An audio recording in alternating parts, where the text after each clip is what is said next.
Well, hello everybody. For today's lesson, we are going to be reading the next two presidents of the United States. The third one is Thomas Jefferson, and the fourth is James Madison. So we're going to be reading these today. These are technically pages 3 and 4 of this book. So if you're reading an epic, that's what you should be on. You can obviously just scroll to each page. But this is what we're going to be doing today, because that way, super easy. 2 pages, boom, done. The Google form you're going to use is basically the same exact one from yesterday. Obviously, it's just going to be on these 2 presidents as opposed to the ones we did yesterday. All right, so here we go. So Thomas Jefferson, he was alive from 1801 to not alive. Sorry, apologize. He was president from 1801 to 1809. So he served 2 presidencies, 2 terms, so 8 years. His vice president for the first couple of years was Aaron Burr, and then his other vice president from 1805 to 1809 was George Clinton. Not to be confused with Bill Clinton, please. All right, he was born April 13th, 1743 in Shadwell Plantation, Virginia.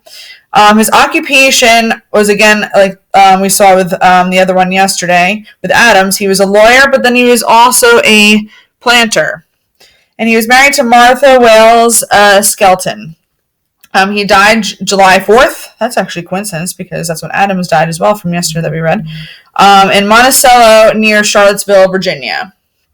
All right, his early years, Jefferson was well educated and studied several languages. At 17, he went to the College of William and Mary in Williamsburg, Virginia, interested in science and mathematics. He became a lawyer at 24 and wrote the Declaration of Independence at 33. He was the first Secretary of State under George Washington. He was also an accomplished architect. An architect means he's a builder, so he builds buildings. Linguist, speaker, and naturalist, so people that have to deal with nature. Did you know that Jefferson designed his own tombstone and wrote his own epitaph, which meaning like his the speech that they make at a funeral? But he chose not to mention that he had been president of the United States. I wonder why that is. That's an interesting fact. All right, so obviously your main part here is his presidency. He was the first to be inaugurated in Washington, D.C., so meaning that he was put into office. He was extremely popular, so a lot of people liked him. He reduced taxes and believed in as much freedom as possible. One of his greatest achievements was purchasing Louisiana Territory from France in 1803. So a lot of you, we did go over this in social studies this past year, the Louisiana Purchase. So yeah, this doubled the size of the United States. Okay. So that was Thomas Jefferson. Now we're going to move to our 4th president, which was James Madison, and he served from 1809 to 1817. So again, he also served 2 terms based on the years we see here. So he also had 2 vice presidents. I am not sure. We might have to do some research about what happened, why he had 2 different vice presidents, but he had George Clinton again, which was also Thomas Jefferson's, from 1809 to 1812, and then he had Elbridge Gerry from 1813 to 1814, so only 1 year. He was born March 16th in 1751 in Port Conway, Virginia. His occupation before being president was a lawyer. He was married to Dolly Danebridge Payne Todd. Wow, that's a mouthful.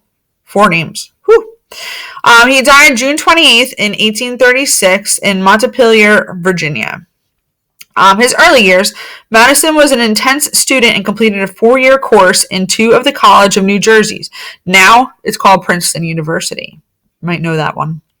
He is known as the father of the Constitution and the Bill of Rights because of the leading part he played in their writing and ratification. So he played a big role in writing the Constitution, helping to form it, and putting it into place for all citizens of the United States to follow.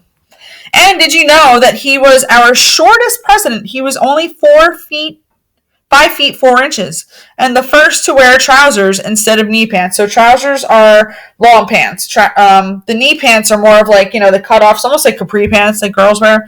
But he was the first to wear knee pants instead, trousers instead of knee pants.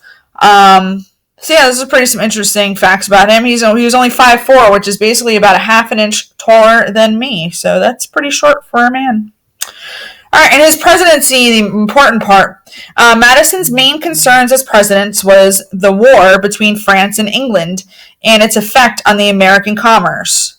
Make sure you remember that one. You might be able to find the answer to that vocab question I'm going to be posting in your Google form. So American commerce, ships, and cargoes. This culminated in the War of 1812. Madison barely escaped when the city of Washington was captured and burned by the British in 1814. Peace was finally attained or made by the Treaty of Ghent in 1814. So you might have to look up a few of those things if you want to find out more about that. But that's just some background information about both of these presidents. Again, you will have the Google form to do on both of them, like comparing and contrasting them, a couple of vocab words, things like that. If you were in the Google Meet prior to this or yesterday, I did show you how to find definitions to words in this. So, you might be able to figure out how to do that. But if you have any questions or comments, concerns about this, your Google form, which is serves as your reading assignment for today, is due by tomorrow, as usual. Always due at 8:30 in the morning the next day, so you have plenty of time to do it. I was just getting it done like right away, or even during those 40 minutes that you guys have right after you look at your math, your math and reading assignments. You have 40 minutes to get both of them done, and they're really not too tricky as long as you are reading and you follow along and watch the videos I post for both math and reading. And then after that, of course, you're going to have a writing reflection, which is probably going to be based on this reading for today. All right, and that is posted as always in today's assignments as well. And then obviously the exit ticket at the end of the day, and then you are free. All right, if I were you, let me just give you a little bit of advice. If I were you when I was doing this program, as a student, what I would do is I would try and get everything done during the times that I have posted there for you. You have the schedule. The schedule is here for those of you. If you don't remember what it looks like, it's posted on Google Classroom. But I would literally do all of this in the times that I have posted here, because that way you have everything done by 12:30 and you don't have to worry about any other schoolwork for the rest of the day. You're free to go in the pool if you have a pool. You're free to do it, whatever you do, but video games, I don't know, whatever you want to do. So I would suggest following this schedule, because that way you get all your work done and then you're done at 12:30 and you don't have to worry about school anymore. All right, so that is it, my friends. I will be posting, we'll see the math posted in a minute, and the writing and the exit ticket at the end of the day. And as always, contact me if you have any questions. All right. I will talk to you guys tomorrow, and have a great day.